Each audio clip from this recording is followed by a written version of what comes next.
বাইকটা অনেকটা পথ ঠেলে ধাক্কিয়ে নিয়ে গিয়েছি পাহাড়ের মাঝখানটায়। দুপাশে পাহাড়, মাঝখান দিয়ে সরু একটি পথ চলে গেছে। আমি কিন্তু অনেকটা ক্লান্ত হয়ে পড়েছিলাম। বাইকটাতে তেল আছে, ইঞ্জিনেরও কোনো ত্রুটি পাইনি। বুঝি না কেন হঠাৎ করে বন্ধ হয়ে গেল আমার গাড়িটা। বন্ধ বাইক ঠেলতে ঠেলতে আমার গলা শুকিয়ে গেছে।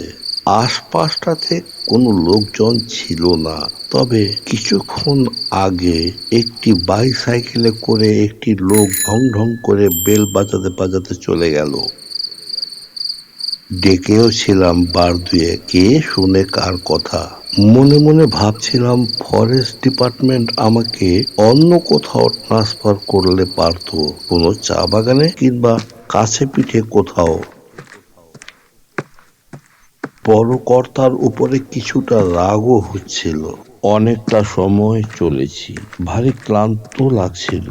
এদিক সেদিক তাকিয়ে কোনো জনমানব কিংবা কোনো ঘর দোর না দেখে এক পাশে বসে পড়লাম। পিছনটাতে ছিল ঝোপঝাড় কিছুটা, তা নিয়ে কোনো ভাবনা নেই। বসে পড়লাম একটি ভাঙা পুরাতন গাছের গুড়ির উপরে। পাশে বাইকটিও দাঁড়া করানো ছিল। রাগ হচ্ছিল, তবে নিজের উপরে না বাইকটার উপরে বুঝতে পারছিলাম না। শরীরটাকে হেলিয়ে দিলাম গাছের সাথে। একটু ক্লান্ত ছিল শরীরটা, তাই চোখ বন্ধ করে আবার চোখ খুলতেই মনে হলো সন্ধ্যাটা একটু ঘন হয়ে গেছে। আঁধার নেমেছে দুপুর জুড়ে। দুপাশে পাহাড় ছিল বিধায় একটু অন্ধকারাচ্ছন্ন বেশি লাগছিল। এরই মধ্যে পাখির কিচিরমিচির অনেকটা কমে গেছে, কারণ যে যার কোলায় ফিরে গেছে। হাতের মুঠো ফোনটার দিকে কিছুক্ষণ চেয়ে রইলাম। গুগল বলছে আর ৫৫ মিটার দূরেই আমাদের বাংলো। হঠাৎ করে শব্দ পেলাম দেশলাই জ্বালানোর। পিছন দিকে তাকালাম, দেখলাম ঝোপঝাড়ের ভিতর থেকে একটি কেরোসিনের বাতির আলো একটু আলোকিত করেছে ঝোপঝাড়ের ভিতরে ঘন অন্ধকারটাকে। অনেকটা জল তেষ্টা পেয়েছিল বিধায় আমি ভাবলাম বাতি যখন চলেছে ভিতরে কেউ অবশ্যই আছে। এই ভেবে বাড়ির ভিতরটায় ঢুকে পড়লাম। একটু আশ্চর্য অবশ্যই হলাম। দেখলাম জঙ্গল কেটে গাছপালা সরিয়ে ছোট্ট একটি আঙিনা তৈরি করা আছে, আর এক পাশটাতে একটা ছোট ঝুপড়ি ঘর। আরো একটু অবাক হলাম, তাকিয়ে দেখলাম আঙিনার এক কোণে জংলি একটা শূকর বাঁধা রশি দিয়ে। জানি না এটাকে এখানে কেন বেঁধে রেখেছে। আমার দিকে চেয়ে ঘো ঘো করছিল একটু। এদিকে আমি উকি দিলাম ঘরের ভিতরটায়। ঘরের ভিতরে যেটুকুন আলো ছিল তাতে কোনো লোকজনকে দেখা সম্ভব নয়। এগিয়ে গেলাম পা দুয়েক, কাউকে দেখিনি বিধায় যেই ফিরে আসবো অমনি পিছন থেকে শব্দ হলো, দাঁড়ান বাবু। আমি পিছনে ঘুরলাম, দেখলাম জীর্ণ শীর্ণ চেহারার একটি লোক, একটু লম্বা, তবে গায়ের রং ছিল বেশ কালো। আমার দিকে একটি পাত্র বাড়িয়ে দিয়ে বলল, জলটা খেয়ে নিন। অতীব আশ্চর্যর ব্যাপার বটে। আমি জলের জন্য এ বাড়িতে ঢুকেছি, উনি বা বুঝলেন কিভাবে? যাক, সেসব কথা। জলটা খেয়ে বাংলো সম্বন্ধে জিজ্ঞেস করলাম। জিজ্ঞেস করতেই বলল যে ওখানটায় জঙ্গলের ভিতরে নানা রকমের জীবজন্তু আছে, আপনি একা ওখানটায় যেতে পারবেন না হয়তোবা। আমি ভাবলাম কিছুই করার নাই, এসে যখন পড়েছি যেতেই হবে।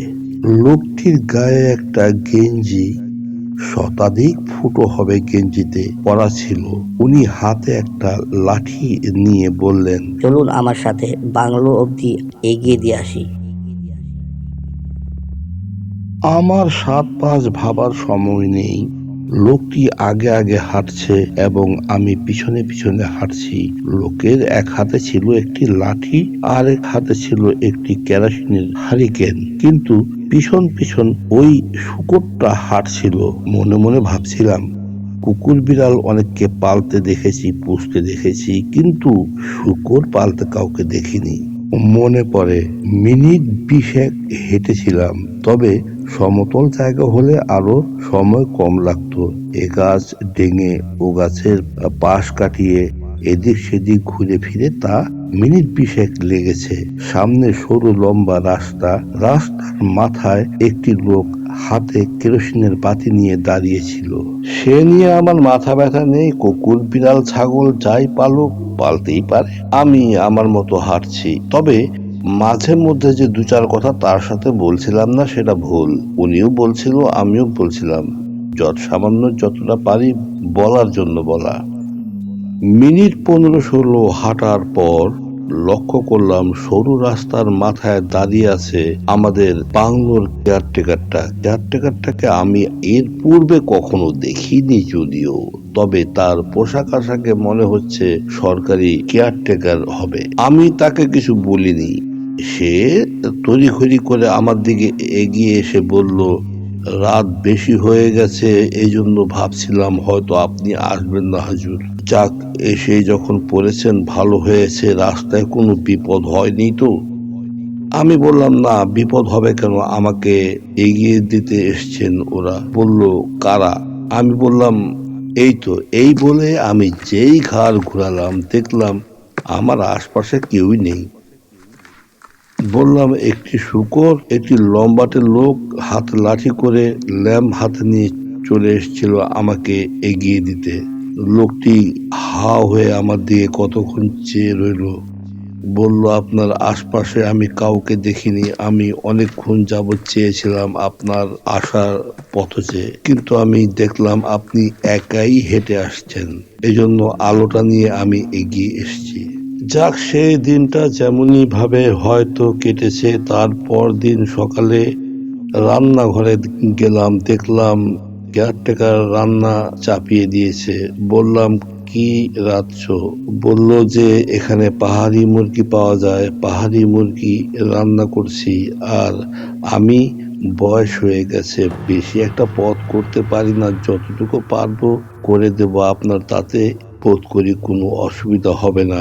আমি জিজ্ঞেস করলাম, কাল রাতে আমার সাথে এলো, তাকে কি তুমি চেনো? উনি আমায় এ কথা বলতে উনি আমার দিকে আবার ফেল ফেল করে তাকিয়ে রইল। বলল, উনি নেই।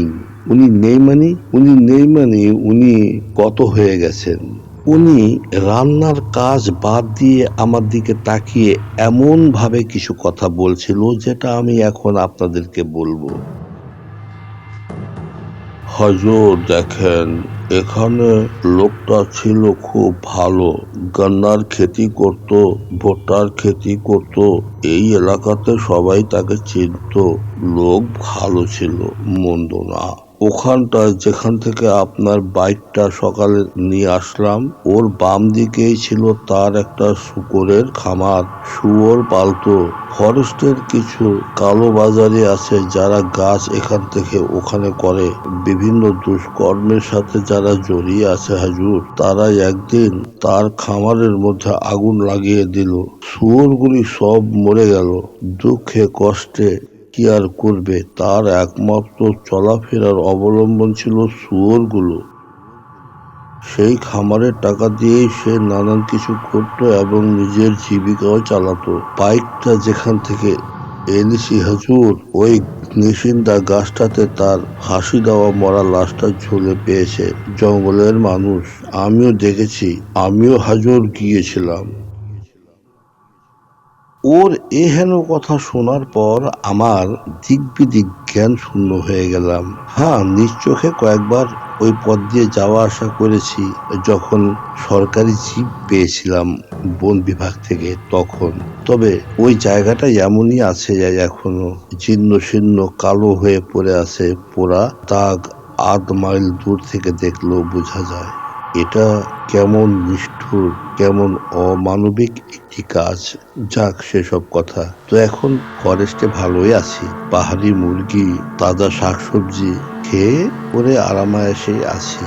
মাসে একবার শহরে চলে যাই বেতন আনার জন্য। এখন আর তার সাথে দেখা হয় না। তবে একটা কথা কি জানেন, ভূতেরা যে এত ভালো হয় জানতাম না।